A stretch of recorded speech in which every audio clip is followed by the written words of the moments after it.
terbaik dalam kehidupan kita. Amin. Kita percaya kepada pemeliharaannya yang sempurna dalam kehidupan kita. Saudara yang terkasih, selamat berjumpa kembali ya. Jadi saya siapkan, haleluya, melalui kesaksian yang luar biasa di tempat ini. Wow, dahsyat ya. Semua berbicara tentang ujian. Haleluya. Mari saudara, kita buka ayat firman Tuhan yang terdapat di dalam Mazmur 26 ayatnya yang kedua. Mazmur 26 ayatnya yang kedua. Jika sudah mendapatkan dengan kasih Kristus, saya menjemput saudara sekalian, pemuda-pemuda yang luar biasa, yang tangguh, yang kuat dan untuk bangkit berdiri. Kita akan baca firman Tuhan. 2, 3. Pujilah aku ya Tuhan, dan cobalah aku, selidikilah hidupku dalam hatiku. Tetap berdiri ya, masih ada satu lagi. 2 Korintus 13 ayatnya yang kelima. 2 Korintus 13 ayatnya yang kelima. Amin. 1, 2, 3. Pujilah dirimu sendiri, apakah kamu tetap berada di dalam iman? Selidikilah dirimu, apakah kamu tidak yakin akan dirimu bahwa Yesus ada di dalam diri kamu? Sebab jika tidak demikian, kamu tidak tahan. Haleluya, silakan duduk. Kesaksian-kesaksian yang saya dengar sungguh sangat luar biasa. Ada berbagai macam masalah, pergumulan, proses hidup yang dijalani oleh anak-anak Tuhan di tempat ini. Dan kalau sampai hari ini tetap kuat, bukan karena gagah kita, tetapi karena Yesus Kristus selalu menyertai, bahkan memberkati saudara-saudara sampai dengan hari ini.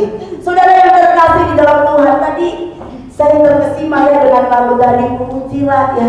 Saudara, kalau mau jujur, saya saja sebagai hamba Tuhan ragu-ragu menyanyikan lagu itu, saudaraku ya. Saya seperti takut menyanyikan lagu itu. Tidak gampang. Orang bilang bukan gampang. Ketika kita menyanyi bilang pujilah aku Tuhan, masalah kecil saja kita bisa meninggalkan Tuhan. Masalah kecil kita bisa marah sama Tuhan. Tidak gampang menyanyikan pujian ini, saudaraku ya. Mazmur 26 tadi. Ujilah aku ya Tuhan, dan cobalah aku. Saudara, bukan gampang. Berhati-hati dengan pujian kita. Uji dan coba. Apakah kau kuat ketika kau diuji, saudara? Tapi kalau kau mau naik level, engkau harus melewati proses ini. Ujian dan cobaan. Tidak ada orang yang sudah bekerja di kantor dan tidak lulus SD, SMP, SMA, mungkin juga dulu di perkuliahan. Amin. Setiap dalam kenaikan kelas, ketika kita duduk di bangku sekolah, ada namanya ujian. Pada sebenarnya ujian yang kita lewati itu sudah kita pelajari, sudah kita tahu sebenarnya jawaban dan kuncinya sebenarnya kita sudah tahu ya. Tidak mungkin seorang lulus dari bangku sekolah dasar kalau dia tidak lulus ujian, kalau dia tidak mengisi soal ujian yang diberikan oleh guru-gurunya. Amin. Benar ya? Kemudian ketika dia naik kelas, duduk di bangku sekolah menengah pertama, tidak mungkin juga dia akan lulus kalau dia tidak tahu materi, dia tidak menguasai apa yang dia pelajari selama 3 tahun. Tidak mungkin dia tidak akan lulus. Makanya ada beberapa yang ketinggalan kelas, tidak lulus ujian, karena memang dia nggak tahu apa yang harus dia isi. Naik tingkat lagi, naik level lagi, sampai dia duduk di bangku kuliah.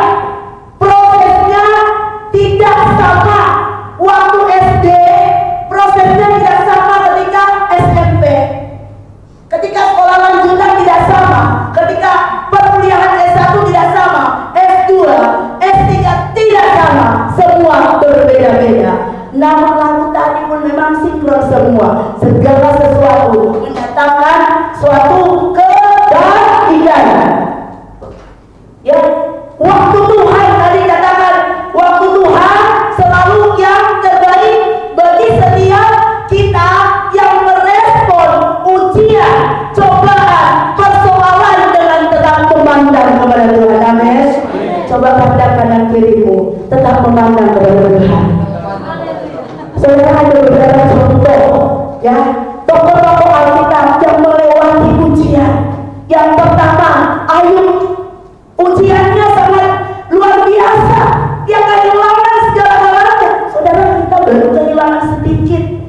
sukacita mungkin. Ya, seperti kesaksian tadi, hampir menyerah. Ayub kehilangan banyak hal, anaknya, harta kekayaannya, semua yang dimiliki, bahkan istrinya saja tidak mau dekat-dekat dengan dia lagi. Saudaranya, teman-temannya menyalahkan dia. Satu tokoh yang layak kita jadikan panutan dalam kehidupan kita. Apakah kita sudah siap diuji? Memang lagu tadi juga berkata bahwa Tuhan tidak akan pernah memberikan pencobaan atau ujian di luar kemampuan kita. Tidak mungkin seorang anak bayi diberi 5 kilo beras, benar? Tidak mungkin, saudaraku. Jadi dia tahu sebenarnya kapasitas saya dan saudara ketika kita diizinkan melewati proses-proses. Itu bukan karena Tuhan tidak mengasihi, bukan karena Yesus tidak mencintai. Justru ketika dia mengasihi, dia mencintai, dia berikan ujian agar kita tambah dewasa dan keluar menjadi pemenang seperti lagu yang katakan tadi. Amin. Seorang anak Raja Wali tidak akan pintar terbang jika induknya tidak mengajari dia terbang. Kita tahu bersama ya, bagaimana cara induk Raja Wali mengajari anaknya terbang. Dilempar, haleluya, dilempar, dan kemudian induk Raja Wali itu akan datang menukik untuk apa? Untuk menopang agar dia tidak jatuh. Jadi ketika kita melewati ujian, persoalan, Tuhan selalu menolong kita, Tuhan selalu memberikan kita jalan keluar. Tetapi tentunya waktu Tuhan, bukan waktu kita. Tuhan tidak memberikan jawaban langsung ngasih kupu-kupu, benar? Akan berproses dan semua pasti indah pada waktunya. Haleluya. Ketika Ayub mampu melewati proses yang sangat sulit, bahkan mungkin kalau kita baca cerita Ayub, kisah Ayub ini, kita pikir mungkin ini sebuah dongeng. Ya, karena itu tidak akan terjadi di masa kini. Kehilangan segala-galanya. Kita mencatat bahwa Ayub itu orang terkaya, orang saleh. Justru saudara, di tengah-tengah kesalehan imanmu, disitulah proses Tuhan lebih dan lebih lagi. Amin. Jadi saudaraku, ketika kita mengalami masalah dan persoalan, Ibu Wakil Gembala tetap yakin pertolongan Tuhan selalu indah pada waktunya. Ya, orang-orang yang tahan uji, itulah pemenang-pemenang dalam kehidupan ini. Ketika kita teruji, sekali lagi kualitas kita akan nampak. Firman Tuhan katakan besi menajamkan besi. Bagaimana besi menajamkan besi? Bunyinya itu nyaring. Begitupun kehidupan kita, manusia menajamkan manusia. Ketika kita teruji, maka kita akan mampu melewati setiap masalah dan persoalan dengan tetap mengandalkan Tuhan. Kemudian ada lagi bahwa Alkitab, Yusuf, ya, masih muda, sama seperti anak-anak muda di tempat ini, masih muda melihat. Dia diberikan mimpi yang luar biasa, bahwa dia akan menjadi seorang pemimpin. Tapi ketika dia diberikan mimpi untuk menjadi pemimpin, bukan berarti semuanya seperti jalan tol, ya. Untuk diberkati menjadi pemimpin, menjadi kepala, ya, seperti dua Yabes, menjadi kepala bukan ekor, bukan berarti tidak melewati proses. Amen. Sama seperti Yusuf, dia melewati proses yang menyakitkan. Mungkin dia bilang, Tuhan, ini kan mimpi yang kau berikan pada saya. Kenapa saya bermimpi menjadi orang yang besar? Saya harus mengalami penderitaan seperti ini. Proses demi proses dia lewati. Bahkan dia dijual menjadi budak, menjadi pembantu. Pembantu masih enak kalau pembantu di Indonesia, ya. Atau mungkin di luar negeri, mau ke sana boleh, mau ke warung, Indomaret, atau mau apa tuh namanya, ada itu hari-hari libur, oke. Tapi Yusuf nggak punya kekuatan untuk itu karena dia sudah dibeli. Dia tidak boleh keluar seenaknya, mungkin sama seperti sekarang ini. Dan dia tetap setia. Di tengah-tengah kesetiaan datang cobaan.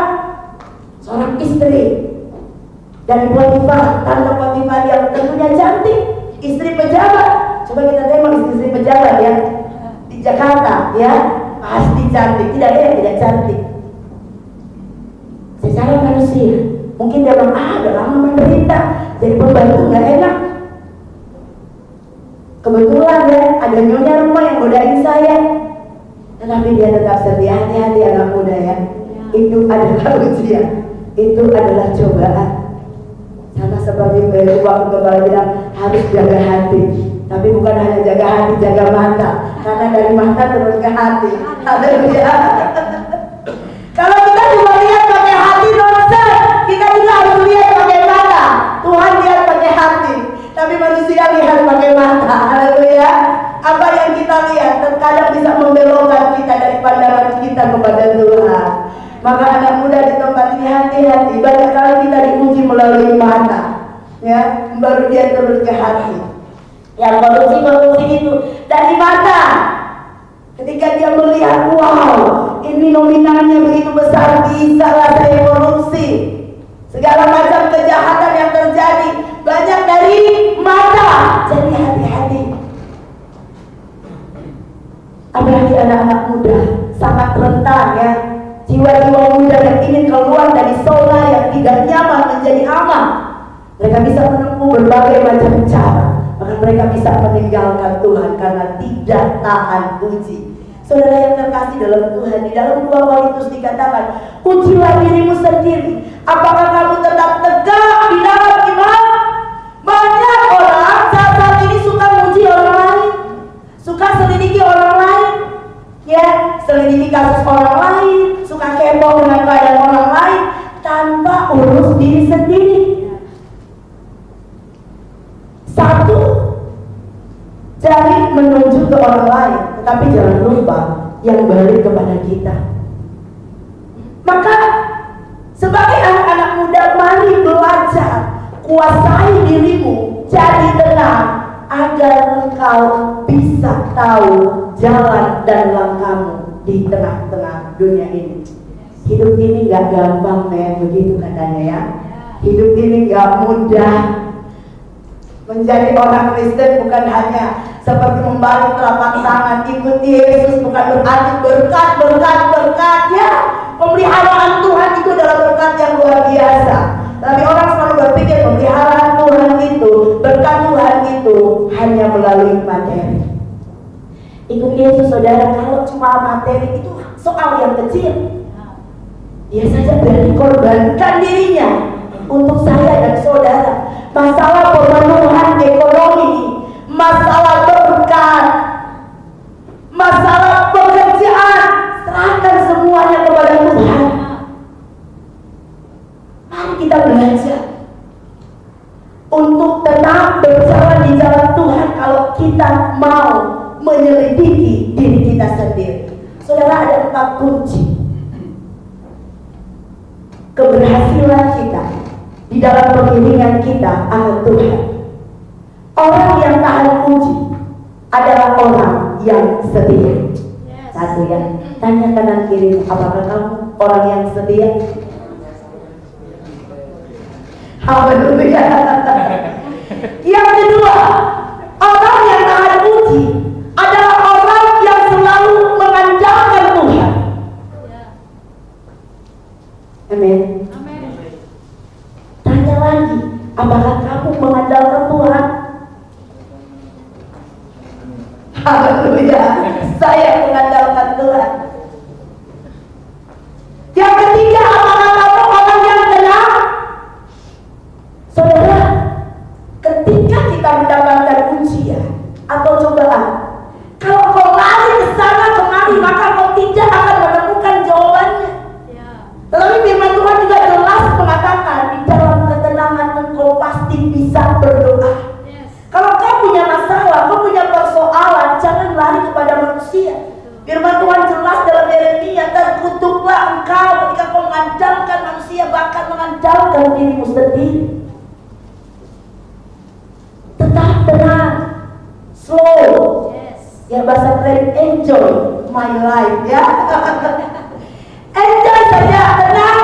Karena ketika kau tenang, kau bisa menghadapi stabil di tahtanya, kau bisa berdoa, kau bisa menyampaikan undang-undangmu, kau bisa menyampaikan rahasia hidupmu, maka Dia tetap akan membela kau. Amin. Saudara, Tuhan bukan tidak tahu masalah kita. Tuhan tahu. Tuhan tahu kesulitan kita. Tuhan tahu bahwa hari ini engkau akan menjalani proses yang gak mudah. Tetapi Tuhan mau kita kuat. Yang keempat, melekat dengan Tuhan. Firman Tuhan bilang di luar Tuhan, hidup kita sia-sia. Tidak ada orang yang mampu bertahan di luar Tuhan. Amin.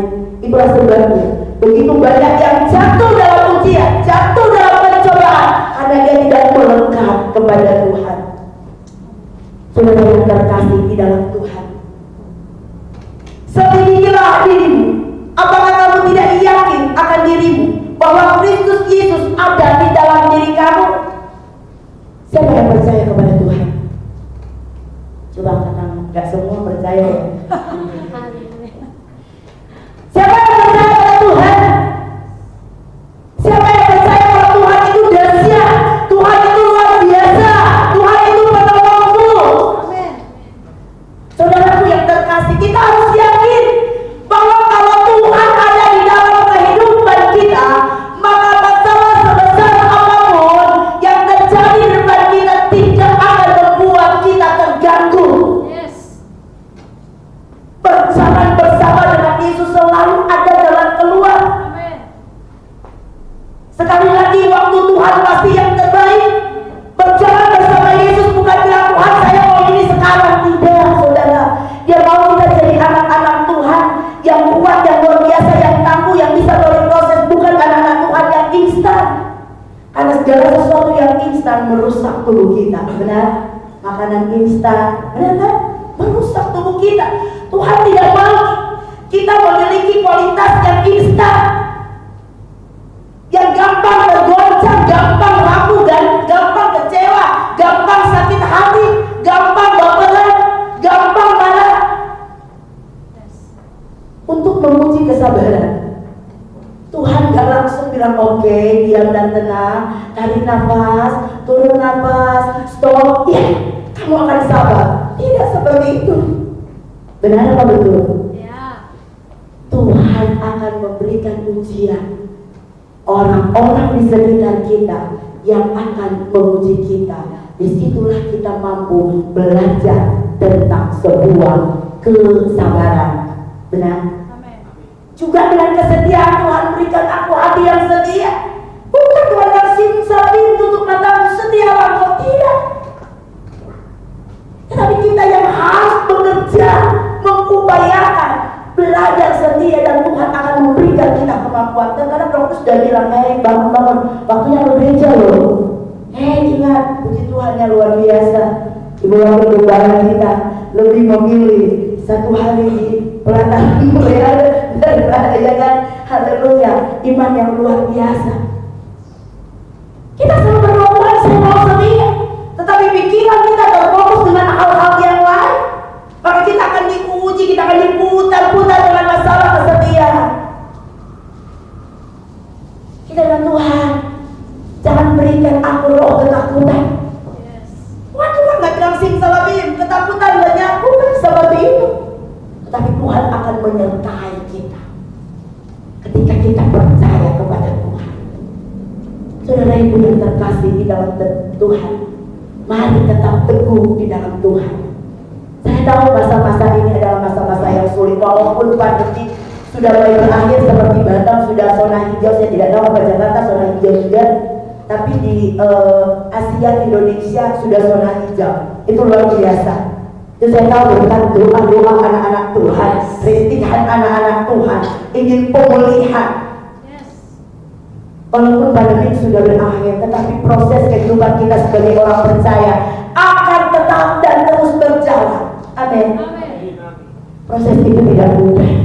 Itulah sebabnya Rasul Paulus pun mengingatkan jemaat di Korintus, dan hari ini mengingatkan jemaat yang ada di Kini, Bethlehem, Rawasari. Mari, ujilah dirimu sendiri. Apakah kamu tetap tegar di dalam iman? Uji diri kita, jangan uji muji orang lain. Jangan bilang, kamu sih jangan berdoa, kamu sih nggak setia, makanya doamu lama dijawab. Kamu begini, kamu jangan saudara. Kalau kamu bilang, tunjuk dirimu. Apakah saya sudah setia? Apakah saya sudah taat? Apakah saya sudah mengandalkan Tuhan? Apakah hidup saya sudah melekat dengan Tuhan? Jangan tunjuk orang lain. Ketika kita mulai memuji diri kita sendiri, maka kita akan tahu betapa kurangnya kita di hadapan Tuhan. Ada lagu anak sekolah minggu yang saya tidak lupa. Dia harus makin bertambah ya, ku harus makin berkurang. Nama Yesus Raja disembah. Apa selanjutnya? Saya lupa, saya hanya ingat itu. Jadi ketika kita memuji diri kita, kita yang harus semakin berkurang, Dia yang semakin ditinggikan dalam kehidupan kita. Amin. Saudara, sekali lagi, hidup tidak mudah. Engkau harus kuat sebagai anak-anak Tuhan. Landasan kekuatan ada di firman Tuhan. Amin. Maka cintailah firman Tuhan. Baca, renungkan firman Tuhan. Dia yang akan menuntun kehidupanmu sehingga engkau tetap tegak berdiri di tengah-tengah dunia ini. Ingat satu hal, semakin tinggi pohon bukan tidak ada goyangan. Semakin tinggi pohon, angin semakin kuat menerpa. Tetapi kalau dia tumbuh berakar kuat di dalam Tuhan, maka walaupun bergoyang dia tidak ambruk. Benar? Begitu pun dengan kita anak-anak Tuhan. Ketika kita kuat di dalam Tuhan, maka kita tidak gampang diombang-ambingkan oleh keadaan di dunia ini. Meskipun dia menghina saya, yang penting Yesus tidak meninggalkan saya. Amin. Meskipun dunia bilang kami ini orang-orang yang naif, tidak mau ikut-ikutan mereka, biarkan saja. Lebih baik kita membiarkan mereka, jangan Yesus membiarkan kita. Amin. Saudaraku yang terkasih dalam Tuhan, apalagi jemaat di tempat ini adalah orang-orang muda yang gampang dan mudah terseret oleh pengaruh-pengaruh dunia ini. Tetaplah berdiri teguh, tetaplah kuat di dalam Tuhan, tetaplah berkatokan pada kebenaran firman Tuhan, firman yang hidup, yang akan memampukan dan menerangi langkah setiap kita ketika kita menjalani hidup di tengah-tengah dunia ini. Jangan khawatir, jangan takut. Engkau punya Allah yang besar, Raja di atas segala raja.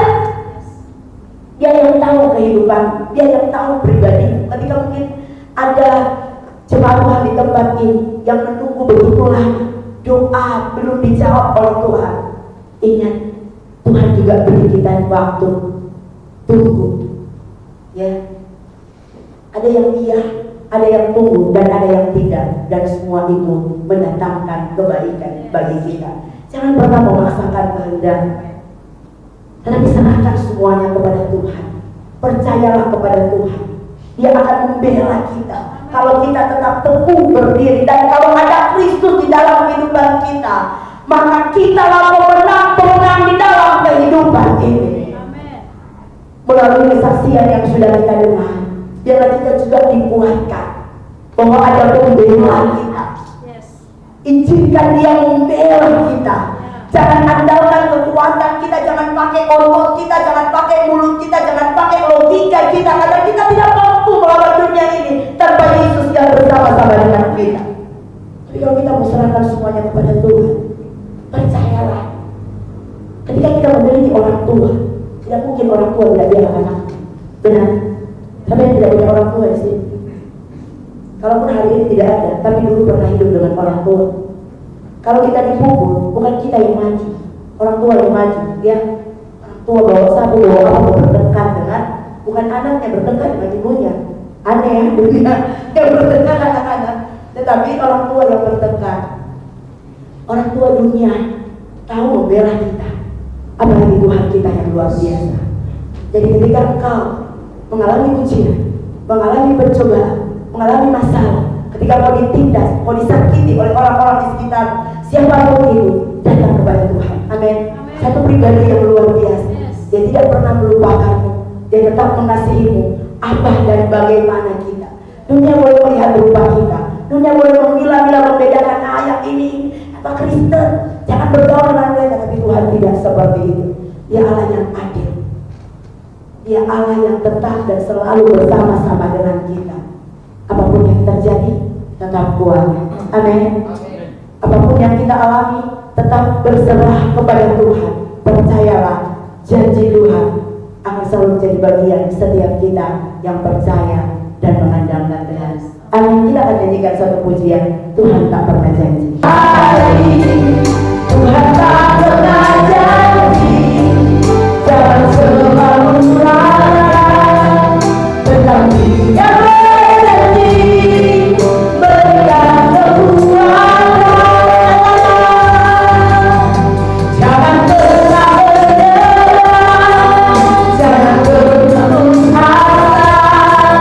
Pujilah Tuhan saat hati menyembah. Jangan pernah menyerah, jangan berputus asa. Pujilah Tuhan bagi yang setia dan percaya. Saudara yang terkasih di dalam Tuhan, jangan pernah menyerah. Ketika kau mengalami ujian, masalah, persoalan, jangan pernah menyerah. Datang kepada Tuhan, satu pribadi yang begitu mengasihimu, lebih dari orang-orang dunia mengasihimu. Serahkan uangmu, serahkan masalahmu, serahkan persoalanmu, dan kau sedang berdiri menghadap setiap ujian dan masalah. Jangan takut, Tuhan menyertaimu. Kuatkan hatimu di tengah-tengah dunia ini. Kau akan menghadapi rupa-rupa masalah dan persoalan. Tetapi ingat firman Tuhan, ingat kasih-Nya, ingat kekuatan firman-Nya yang mampu menyertai, memberkati setiap langkah kita. Haleluya. Katakan, jangan pernah menyerah. Jangan pernah menyerah, jangan berputus asa. Pujilah Tuhan saat hati menyembah. Jangan pernah menyerah, jangan berputus asa. Pujilah Tuhan bagi yang setia dan percaya. Sekali lagi, jangan menyerah, jangan pernah menyerah, jangan berputus asa. Pujilah Tuhan saat hati menyembah. Jangan pernah menyerah, jangan berputus asa. Pujilah Tuhan bagi yang setia dan percaya. Pujilah Tuhan, pujilah Tuhan bagi yang setia dan percaya. Sekali lagi katakan, pujilah, pujilah Tuhan bagi yang setia dan percaya. Benar Tuhan, mujizat-Mu selalu nyata bagi setiap kami yang setia, percaya, dan mengandalkan Engkau. Terima kasih untuk kebenaran firman-Mu Tuhan yang kembali menguatkan kami ketika kami mengalami ujian, persoalan, pergumulan, cobaan Tuhan. Kami percaya kami punya Tuhan yang luar biasa,